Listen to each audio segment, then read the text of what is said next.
గట్టిగా చెప్పండి. వస్తుంది స్టార్టింగ్ ప్రాబ్లం. అన్ని గ్రూపుల్లో ఇంటిమేషన్ ఇవ్వలేదు అంటున్నారు కదా. అన్ని గ్రూపుల్లోనే మెంబర్స్ మనమే కదా ఉన్నాం, మనం తీసుకురావచ్చు కదా. గతంలో నేను 15 రోజుల ముందు ఈ రేట్ల గురించి చర్చిస్తే చాలా మంది ఎవరు ముందుకు రాలేదు. ఇక్కడ అడుగుతున్న మెంబర్స్ మరి ఆ గ్రూపులు ఎందుకు అడగట్లేదు?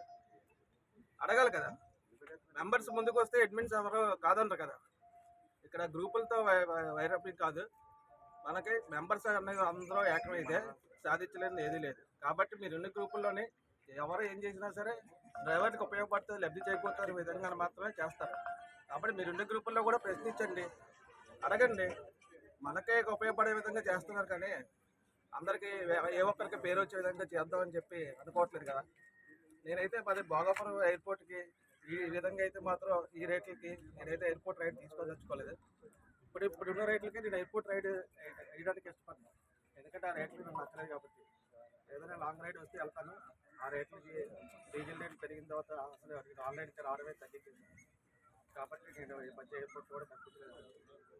మరి అందరూ కూడా అన్ని గ్రూపులు ఉన్నారు, ఎవరో ఏ గ్రూపులో అయితే ఉండొచ్చు. కాకపోతే మనకి కష్టం వచ్చినప్పుడు ఆ గ్రూప్ ఎక్స్మెంట్ ప్రశ్నించే అధికారం మనకు ఉంది, కానీ కనీసం ఆ విధంగా కూడా ఎవరు మాట్లాడుతున్నారు. ఇక్కడ మాట్లాడికి పోకుండా మీరు అన్ని గ్రూపుల్లోనే ప్రశ్నించండి, ఎదిరించండి. ఓకే, అదే నేను చెప్పలేదు. ఎవరైనా మాట్లాడండి. డ్రైవర్లలో అందరిలోనే అవేర్నెస్ ఉంటే గ్రూపులతో పని ఉందన్నా, గ్రూపులతో పని లేదు. అందరికీ ఉండాలి బాధ్యత, అందరికీ బాధ్యత ఉండాలి.